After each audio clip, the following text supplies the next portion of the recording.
એ સમયે ભીમ કહે છે કે જાત્યા રાક્ષસી ન તું સમુદાચરેણ, તું જાતથી જ રાક્ષસી છે, આચરણથી નહીં. અને ઘટોત્કચ પોતે પોતાના પિતાને ઓળખે છે માતા દ્વારા કહેવાથી અને પ્રણામ કરે છે, પોતાના કર્તવ્યની માફી માંગે છે અને ભીમ કહે છે મેં તો તને પહેલાં જ માફ કર્યો છે. આમ મધ્યમ વાયોગનું કથાનક રહ્યું. હવે એનું મૂળ મહાભારતના આદિ પર્વમાં, હિડિંબવધ પર્વમાં અને બકવધ પર્વમાં આવે છે. આ ઉપરાંત ઐતરેય બ્રાહ્મણમાં શુનશેપનું આખ્યાન, એમાં પણ મહાભારત નું જે મૂળ કથાનક છે એના અંશો આપણને જોવા મળે છે. હવે પાત્રાલેખનમાં મુખ્ય જોઈએ તો મધ્યમ ભીમ, પાંડુપુત્ર ભીમ, કે જેના વ્યક્તિત્વની મુખ્ય ખાસિયતો કે મધ્યમ પાંડુપુત્રને જ્યારે મધ્યમ મધ્યમ કહીને બોલાવે છે ત્યારે પાંડુપુત્ર હોવા છતાં તે આવે છે અને તે બ્રાહ્મણને મદદ કરવા માટે આવે છે. એ દેખાવમાં ખૂબ જ પ્રભાવશાળી છે, પરંતુ એના હૃદયને જે કુંઠિત બનાવ્યો નથી, અતિશય પ્રભાવશાળી શારીરિક શક્તિ હોવા છતાં તેના હૃદય પક્ષને કુંઠિત કર્યો નથી. તેના હૃદયમાં કરુણતા અને એના હૃદયની જે વિશાળતા છે એનું પણ આપણને અહીં દર્શન થાય છે અને એ વૃદ્ધ બ્રાહ્મણને સહાય કરવા માટે તત્પર બને છે. ઘટોત્કચ પોતાનો પુત્ર હોવા છતાં પણ તે તેમની સામે યુદ્ધ કરે છે. એ પોતાના પુત્રનું જાણે કે પરીક્ષણ કરવા માંગતો હોય એમ. બીજું પાત્ર મહત્વનું છે ઘટોત્કચ. હવે ઘટોત્કચમાં રાક્ષસીનો પુત્ર હોવા છતાં પિતા માણસ હોવાથી તેના માનવી સંવેદનો ખૂબ જ અનુભવે છે. એ તે કહે છે કે બ્રાહ્મણો પૃથ્વી પર પૂજ્યતમ છે અને આવા બ્રાહ્મણોને માન આપવું જોઈએ, એનો ક્યારેય અનાદર ના કરી શકાય, પરંતુ મારી માતાની આજ્ઞાને કારણે, માતૃભક્તિને કારણે મારે આ કરવું પડે છે. અને એના શારીરિક દેખાવ પણ ખૂબ જ પ્રભાવશાળી અને આકર્ષક છે. આમ એનો કંઠ અર્જુન જેવો છે, તે દર્પમાં અભિમન્યુ જેવો છે અને પાંડવોના ઘણા બધા ગુણોનું દર્શન ભીમને ઘટોત્કચમાં થાય છે. આવો ભીમનો પુત્ર જે ઘટોત્કચ, એની તાકાતની પરીક્ષા કરવા માટે ભીમ તેની સાથે યુદ્ધ કરે છે. પછીનું એક મહત્વનું પાત્ર છે હિડિંબા, કે જે ભયાનક અને અમાનવી સ્વરૂપ હોવા છતાં અહીં તેનું માનવીય અને સરળ સ્વરૂપ દર્શાવવામાં આવેલું છે. તે કોઈ માણસને, રાક્ષસી હોવા છતાં કોઈ માણસનો શિકાર કરવા અથવા તો માણસને ખાવા માંગતી નથી, પરંતુ એનો ઉદ્દેશ્ય છે શતકુંભ નામના યજ્ઞમાં પાંડવો આવ્યા છે ધૌમ્ય મુનિના આશ્રમે, એવા સમાચાર મળતા ભીમના દર્શનની અપેક્ષાએ તે પાંડુ પુત્ર ભીમને મળવા માટે આવી યોજના બનાવે છે અને એને કારણે તેનું પાત્ર ઘણું બધું મહત્વપૂર્ણ દર્શાવી શકાય. કેશવદાસ બ્રાહ્મણ એક સાચા બ્રાહ્મણ તરીકે અને સદાચારી બ્રાહ્મણ તરીકેનું પાત્ર છે. આમ ભાસની જે નાટ્યકલા છે તે ખૂબ જ સુંદર રીતે આ ઉપરોક્ત પાત્રોમાં પણ દર્શાવવામાં આવી છે. હવે મધ્યમ વ્યાયોગમાં રહેલું આદર્શ દર્શન, એમાં એવું કહી શકાય કે પતિવ્રતા સ્ત્રીને માટે પતિ એ જ એનો ધર્મ છે, આવી વાત અહીં મૂકવામાં આવી છે. કુટુંબમાં મોટો પુત્ર જે છે એ શ્રેષ્ઠ ગણાય છે, માતા પિતાને ખૂબ જ પ્રિય હોય છે, આવું પણ એક આદર્શ દર્શન છે. માતા પિતા જ્યારે આપત્તિમાં આવે ત્યારે મોટો પુત્ર તેમને સહાયક બને અને પોતાના જન્મથી જે જ્યેષ્ઠ છે તે પોતાનું કર્તવ્ય નિભાવે, આવી એક વાત સુંદર મૂકી છે. સજ્જનોને મન શરીરના મોહ કરતા સ્વજનોનો સ્નેહ વધુ મહત્વનો હોય છે, આ મહત્વની વાત અહીં દર્શાવી છે. અને માણસને માટે માતા એ દેવતાઓની પણ દેવતા છે, એ વાતનું અહીં આદર્શ દર્શન થયું છે. અને પ્રજા તરફ કારુણ્યનો અભાવ એ સાચા ક્ષત્રિયનું લક્ષણ નથી, પરંતુ ક્ષત્રિયને દેહના બલિદાન આપીને પણ બ્રાહ્મણનું રક્ષણ કરવું જોઈએ, આ જે ભાવના છે તે અહીં દર્શાવી છે. યુદ્ધપ્રિયતા, શરણાગત વત્સલનો ભાવ વગેરે ભાવો અહીં ક્ષત્રિયના ગુણો તરીકે દર્શાવ્યા છે. બ્રાહ્મણો અત્યંત પૂજનીય છે, કોઈ પણ અપરાધમાં તે અવધ્ય ગણાય છે, આવી વાત પણ અહીં દર્શાવવામાં આવી છે. આમ ભાસનું આ જે નાટક છે એ નાટકમાં હવે આપણે સ્ક્રીન પર જોઈશું મધ્યમ વ્યાયોગમાં પ્રસારિત અથવા તો એમાં રહેલા સુભાષિતો. આપદમ હિ પિતા પ્રાપ્તો જ્યેષ્ઠ પુત્રેણ તાર્યતે. બીજું સુભાષિત છે જાનામિ સર્વત્ર સદા ચ નામ દ્વિજોત્તમા પૂજ્યતમાઃ પૃથિવ્યામ જ્યેષ્ઠો ભ્રાતા પિતૃસમઃ કથિતો બ્રહ્મવાદીભિઃ. આ પછીનું સુભાષિત છે. જ્યેષ્ઠ શ્રેષ્ઠ કુલે લોકે પિતॄણામ ચ સુસંપ્રિયઃ નિર્વેદ પ્રત્યર્થિની ખલુ પ્રાર્થનાઃ. એના પછીનું છે પતિ માત્ર ધર્મિણી પતિ તેતી નામઃ. પછીનું છે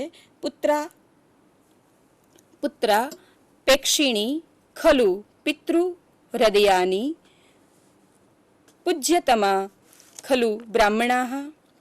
એના પછીનું છે બંધુ સ્નેહાદ્ભિઃ મહતઃ કાર્ય સ્નેહસ્તુ દુર્લભઃ. એના પછીનું છે માતા કિલ મનુષ્યાણામ દેવતાનામ ચ દેવતમ. નેક્સ્ટ છે વનમ નિવાસ ભીમતમ મનસ્વી નામ. એના પછીનું છે રુષ્ટો અપી કુંજરો વન્યો ન વ્યાઘ્રમ ઘર્ષયેદ્વનેઃ. એના પછીનું છે સર્વા પ્રજા ક્ષત્રિયાણામ પુત્ર શબ્દેના અભિધયતે.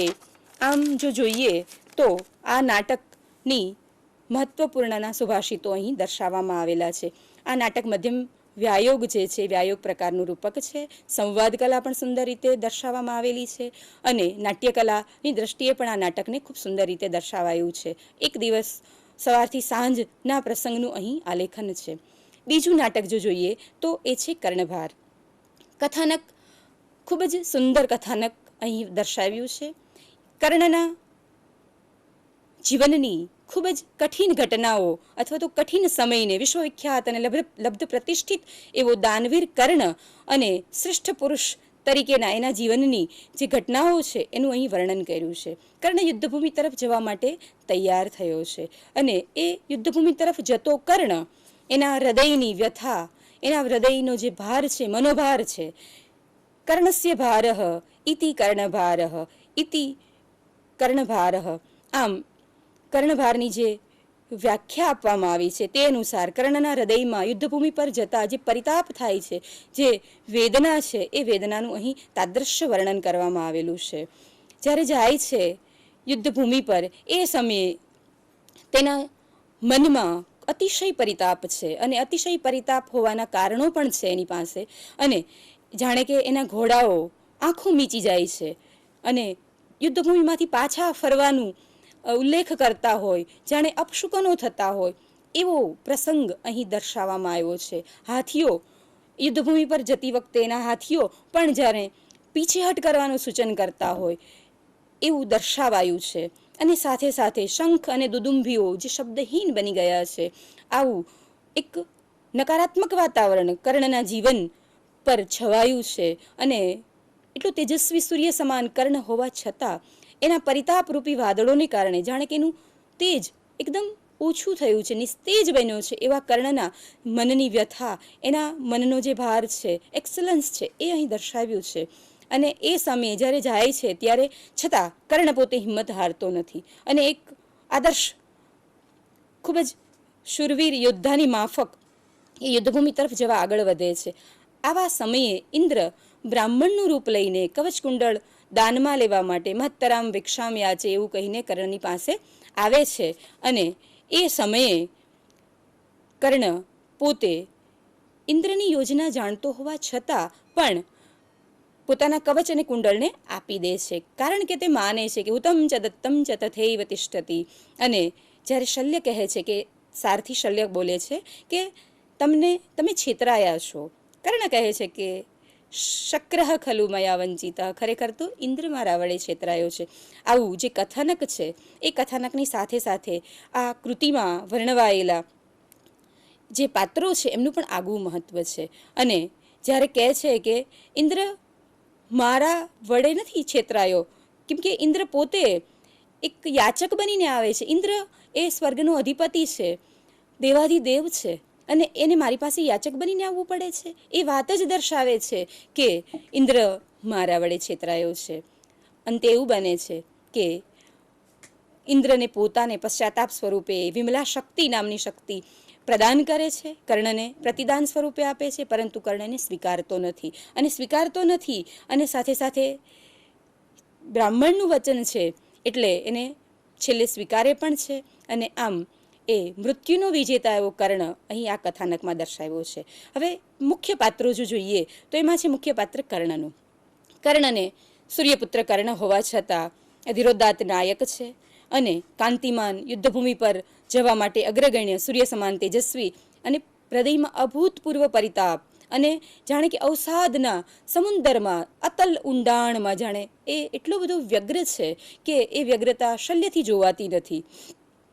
એના વિષાદના પણ કારણો છે. એક તો એની માતાએ કહેલા વચનો, અને બીજું એ પોતાના ગુરુનો આપેલો શાપ.